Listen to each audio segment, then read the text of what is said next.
जोहार हज़ारीबाग।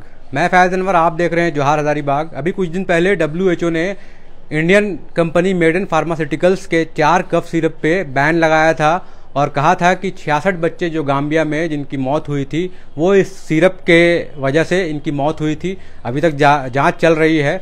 इसी बीच भारत के जो मेडन फार्मास्यूटिकल्स कंपनी है उनके तरफ से एक प्रेस रिलीज जारी किया गया है और बताया गया है, इस मामले में बहुत सारी जानकारी दी गई है जो यहाँ के लोगों को जानना ज़रूरी है। सबसे पहली बात है कि जो मेडन फार्मास्यूटिकल कंपनी है वो ये दवाएं भारत में नहीं बेचती है। वो सारी दवाएं एक्सपोर्ट के लिए ही बनी थी और दूसरे देशों में गई थी। तो मैं बताता हूँ आपको, उन्होंने ये क्लैरिफिकेशन दिया है। देखिए अपने लेटर पैड पे मेडन फार्मास्यूटिकल्स कंपनी ने जो प्रेस रिलीज दिया है मैं उसको पढ़ता हूँ। अंग्रेजी में उन्होंने जारी किया है, मैं उसको हिंदी में अनुवाद करने की कोशिश करूँगा।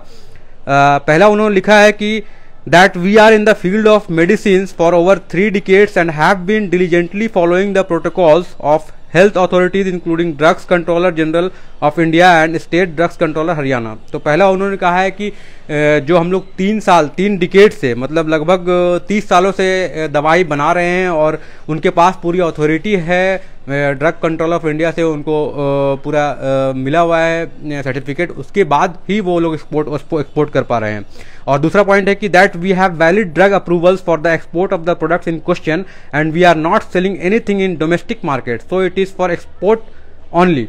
आज ही 8 तारीख को रिलीज़ किया, मतलब कल उन्होंने रिलीज़ किया। और दूसरा पॉइंट में कहा है कि ये जो ड्रग्स थे ये जिनके ऊपर सवाल उठे हैं 4 ड्रग्स पे, उनको सिर्फ एक्सपोर्ट के लिए ही क्या मान्यता मिली है और वो डोमेस्टिक मार्केट में नहीं बेचे जा रहे हैं, जैसे इंडिया में वो ड्रग्स नहीं अवेलेबल हैं। और तीसरा है कि that we state that have been obtaining the raw materials from the certified and reputed companies. और वो बता रहे हैं कि जो रॉ मटेरियल्स, जिसको दवा बनाने में रॉ मटेरियल्स लगते हैं, जो सामग्री लगते हैं, वो रिप्यूटेड कंपनी से ही लिया गया है और सर्टिफाइड कंपनी से ही लिया गया है। चौथा है कि that we are shocked to hear the media reports regarding the death and deeply saddened on this incident, but we received the official information from our agent at the Gambia on 5th October and on the subsequent date World Health Organization alert was issued against us। तो 5 अक्टूबर को इन्हें ये information मिली है, उन्होंने बताया है कि और जब WHO ने अलर्ट किया था। तो उसके बाद है that the government agencies visited our factory on 1 October 2022, 3 October 2022, 6 October 2022 and 7 October 2022। तो उन्होंने बताया कि जो गवर्नमेंट एजेंसीज है, जो भारत की गवर्नमेंट एजेंसीज है जो जांच करती है, वो 1 अक्टूबर, 3 अक्टूबर, 6 अक्टूबर और 7 अक्टूबर को उनके कंपनी के सैंपल्स लेने गई थी। And the samples were drawn by the CDSCO along with all relevant documents in question in presence of our directors. और बताया कि जो मेडन फार्मास्यूटिकल्स कंपनी है उनके डायरेक्टर के सामने 4 अलग अलग दिन में जांच कंपनी गई थी और रिलेवेंट जो डॉक्यूमेंट्स है वो देखे।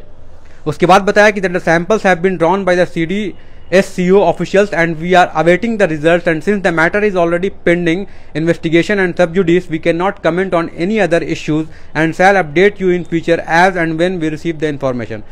और उन्होंने कहा है कि अभी भी जो जांच के लिए ले गई है कंपनी सैंपल्स, उसके लिए वो लोग अभी वेट कर रहे हैं कि जांच का रिपोर्ट जब आएगा और इसके बाद वो सारी जानकारी आपको दे सकेंगे। और इसके बावजूद और कोई भी इन्फॉर्मेशन ये कंपनी ने नहीं दिया है। तो ये डायरेक्टर का यहाँ पे सिग्नेचर है, विवेक गोयल नाम है डायरेक्टर का। और ये प्रेस रिलीज 8 तारीख को ही 8 अक्टूबर को रिलीज़ किया और इसमें ये क्लियर किया है कि जो कंपनी दवाएं बनाती हैं, अभी तक ये जांच चल रहा है। भारतीय जो अथॉरिटीज़ है वो 4 दिनों तक वहाँ पे गई और जांच की और उसके बाद अभी तक रिपोर्ट जो है वो पेंडिंग है। अभी तक ये कंफर्म नहीं हो पाया है कि जो मौत हुई है 66 बच्चों की वो इन्हीं दवाइयों से लिंक है कि नहीं। जब रिपोर्ट आ जाएगा तब वो और जानकारी देंगे।